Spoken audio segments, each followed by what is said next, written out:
Daniel Coxe, provincial Grand Master, the first one of New York, New Jersey, Pennsylvania. And he was created by Thomas Howard, the 8th Duke of Norfolk, the Grand Master of the Grand Lodge of England. He created him, along with 2 other provincial Grand Masters, the first of their time to the United Grand Lodge of England, and Coxe had jurisdiction over these lands here. Now, Burlington is very special, because Burlington is primarily the seat of Freemasonry in the Western Hemisphere. The first known Freemason came to this part of the world and settled here. The first Native American born to become a Master Mason was from this area. He was a governor. And also, we have our first provincial Grand Master. So Burlington is kind of the seat of Freemasonry in the western part of the Western Hemisphere, leaving Europe coming across the pond here. Now, what's interesting about Daniel Coxe is that his father and mother were the doctor and maid to the king and queen of England at the time, and he had bequeathed to Daniel Coxe, the father, the senior, an enormous amount of lands here in New Jersey, Pennsylvania, and in North Carolina, and yet he never visited here, never once came here in his entire life. So as Daniel Coxe, the younger, became of age, he deeded him over the land and control of his property and territory, which became the proprietary of West and East Jersey.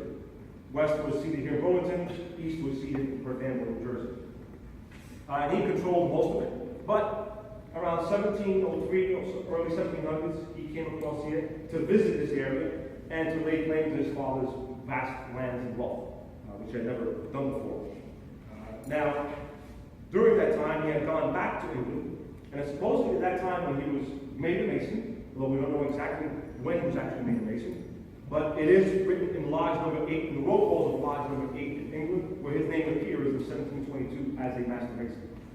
So we know he was a Master Mason. Now, the other significant part is that for many years, we really didn't know the truth about him. So during 1863, when our own Grand Secretary, Joseph H. Huff, which we dedicated his grave to the most worshipful Bible here, he was at the time, or is the longest serving Grand Lodge officer in the United States. He's probably the 3rd in the world. He was Grand Secretary for about 52 years.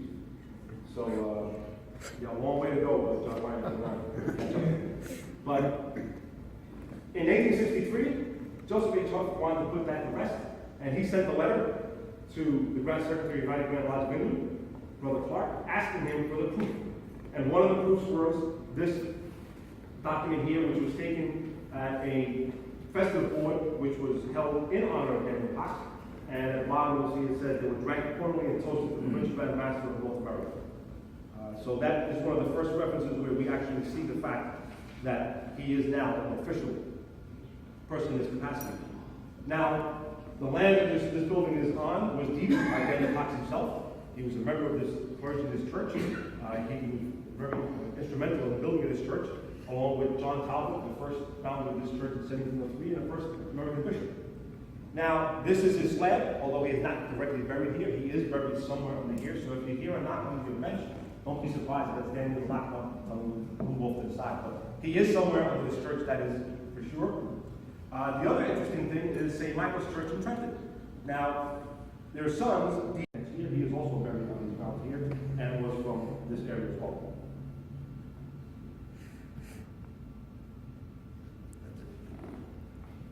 So, ladies and brethren, Burlington is very important, our craft is very important, our fraternity is very important, because although we're very small next to New York, in Philadelphia, and Grand Lodge, Pennsylvania, but we're very unique.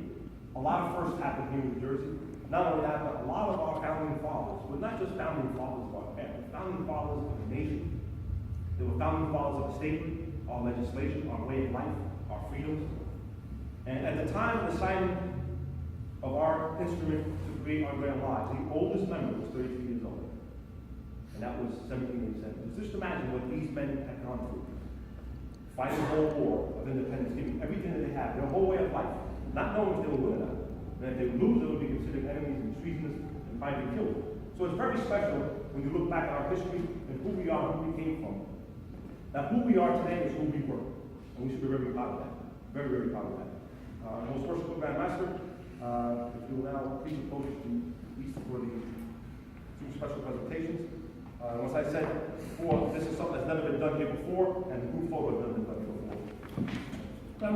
before you continue, I just wanted to, before I came here today, I did a little bit of research into Daniel Coxe, and one of the things that I found interesting, aside from what Right Worship Moses pointed out to me, were two things. It was, number one is there was actually no record of him having, as a grandmaster, having established any lodges, except that there are records in the Grand Lodge of Pennsylvania in their library that a document was presented to them in 1863, and who they deemed to be authentic with seals and an authentic document stating that he was part of one of the founding members of St. John's Lodge No. 1 in Philadelphia.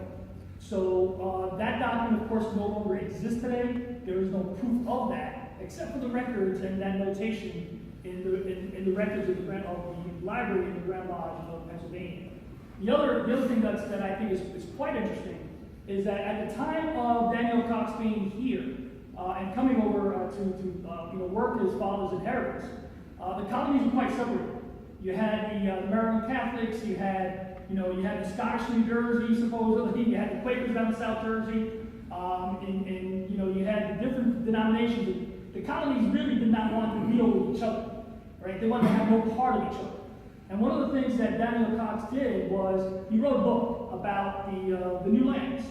He wrote about the French involvement, the Spanish involvement, and the English. And he proposed that the English would take over this part of the country, the French down south, and the Spanish would go somewhere, or the other way around. Anyway, the bottom line was that in his thesis in his book, he proposed the theory that the colonists needed to unite to protect themselves. And the theory in which he proposed of that unity was based upon how lodges in England were governed by the Grand Lodge. Okay, and that thesis of governance. And that was picked up by Benjamin Franklin then, who later wrote it and kind of got that thought from Daniel Coxe.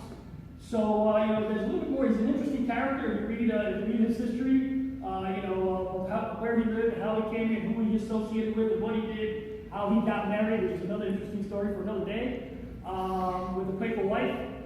But anyhow, I'm very, very proud to be here today, and there is a special presentation that I would like to give out. If the Secretary to the Grand Master, I guess, has somebody has the... Yep.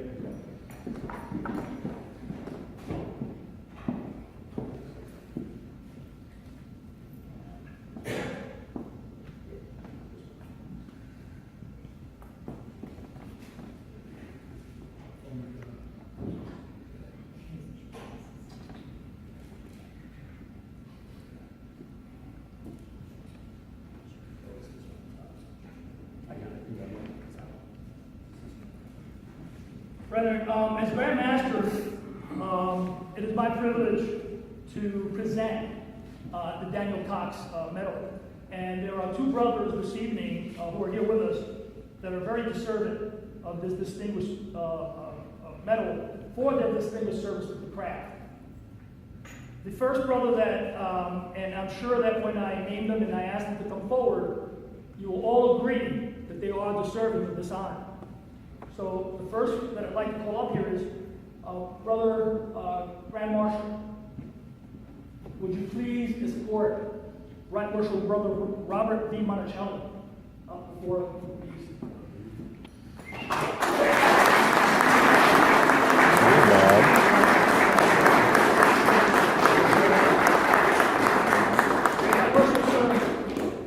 It is indeed my honor and pleasure to hear your love for the fraternity, your devotion for the fraternity. The fraternity is in your heart, and it is my honor and pleasure to present with you the Coxe Medal. And we're on the stage, sir. Congratulations, brother. Thank you. Very good.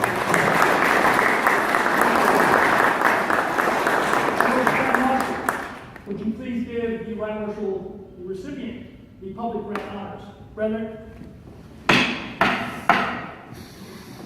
Brother, the public grand honor.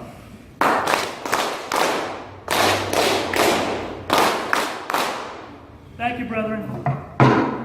Thank you. Right Worshipful Sir, would you like to address your brethren? Well,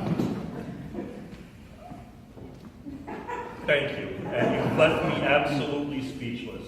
That's all we have to do.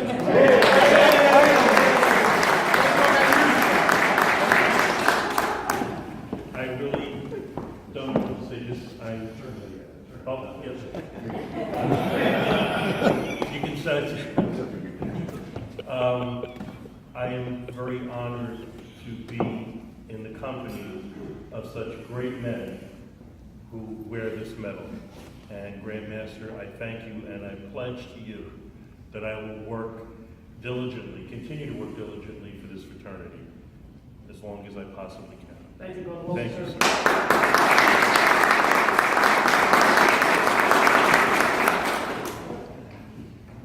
Brethren, I have one more presentation. And at this time, I would ask the Right Worshipful Grand Marshal to escort Right Worshipful David L. Tucker. Please.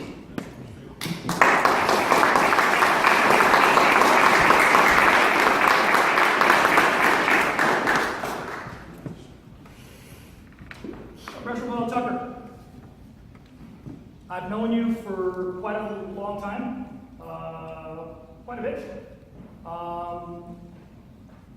What I can say about you is that the distinguished person that you portray in public, when you get to know you more profoundly, you even know that you are even more of a greater Mason within.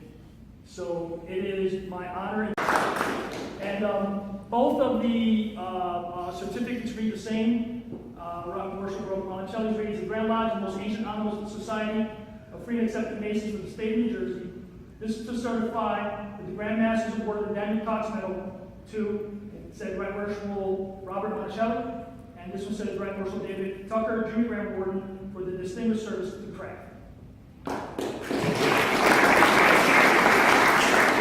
Brother, Right Worshipful Grand Marshal, please give the public grand honors to Brother, the grand honor.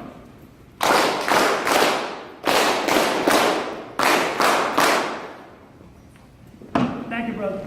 Brethren and friends.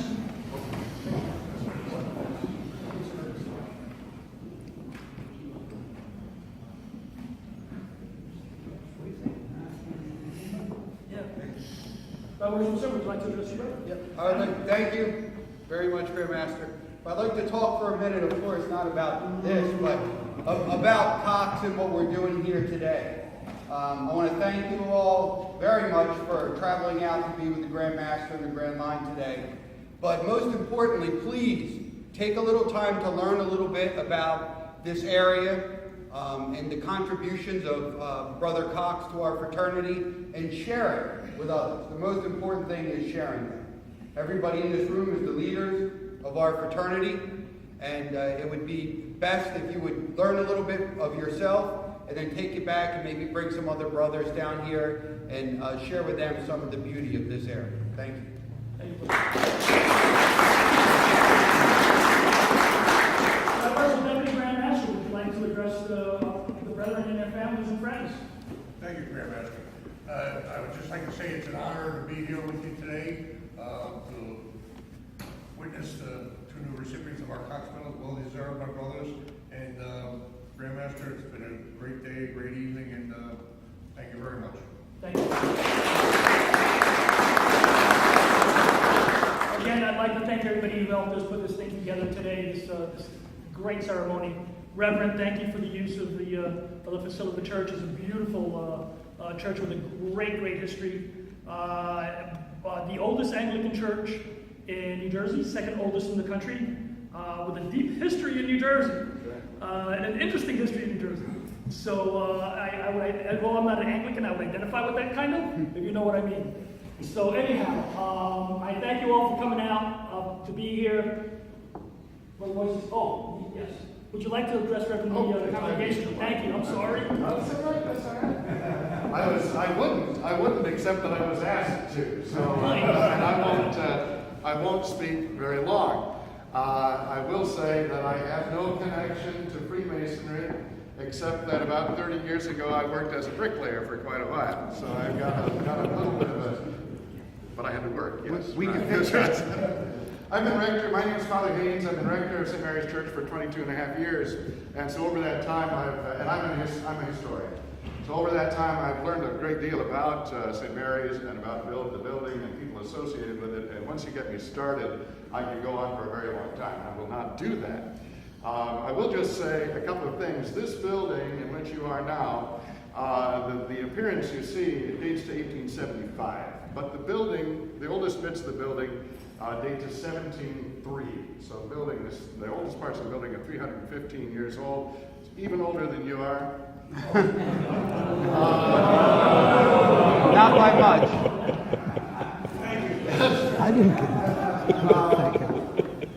And when it was built, it was only about 2/3 as long as it is now, and this wall would have been flat. This part was added in 1811, right here. And if you could picture this wall being flat, with a large Palladian window in the end of it, and a communion table right here, the pulpit would have been raised and right over there, right in front of where that tablet is, and then a small chancel with a communion rail here, and then on one side, a canopied box pew, and on the other side, another box pew. This canopied box pew was reserved for the royal governor, there was a royal governor in Perth Amboy, there was one here in Burlington. This was the capital of West Jersey. Later on, that royal governor, the last royal governor of New Jersey, and the last royal governor in the colonies was William Franklin, who I think was a Mason as well. And he was a great patron of this parish. So this was William Franklin's pew right here, illegitimate son of Benjamin Franklin. Daniel Coxe, of course, was a benefactor of the parish, along with other Anglicans. John Tatham, who was one of his deputies and lived here in the city. And on his death, his wife's death, he had been living in Trenton by then, and was buried in front of the chancel. So probably somewhere in this area, but the building has been renovated and rearranged enough times that we're not exactly sure whether this stone has been relocated to its original place or not. But certainly the resting place of Daniel Coxe and his wife Sarah is right in this area as well. I was saying to somebody a moment ago, a few minutes ago, I've been doing some historical research over the summer and trying to learn more about some of the other people associated with the parish. One of them was the second rector of the parish, Robert Wayman, who was rector when Daniel Coxe was living. He died in 1737 at the age of 42, leaving 6 children and a widow. One of his children, Edward, wound up going to South Carolina. He's buried in the graveyard at St. Philip's Church in Charleston, and he was one of the founders of the Scottish Rite. So check out Edward Wayman, who was born in this area as well. So all kinds of history, all kinds of connections. And then, as you mentioned, the plaque was dedicated 100 and some years ago, and just 15 years ago, this building was completely renovated, I should say, refurbished in 1999, 2000. And 15 years ago, the Masonic Lodge, Masonic Order, underwrote the restoration of this marker, which was removed and taken to Philadelphia to have the engraving not redone, but crisped up and replaced in its previous location. So we're grateful for that contribution to the renovation of this building. So, I welcome you to St. Mary's Church. I welcome you to historic Old St. Mary's, admire historic New St. Mary's as you go by on the way to St. Mary's Guild House for your refreshments afterwards. It's a pleasure to have you here and to host this opportunity to honor 2 of your number and to recognize Daniel Coxe for the influential figure he was in American history and in Masonic history as well. So thank you very much.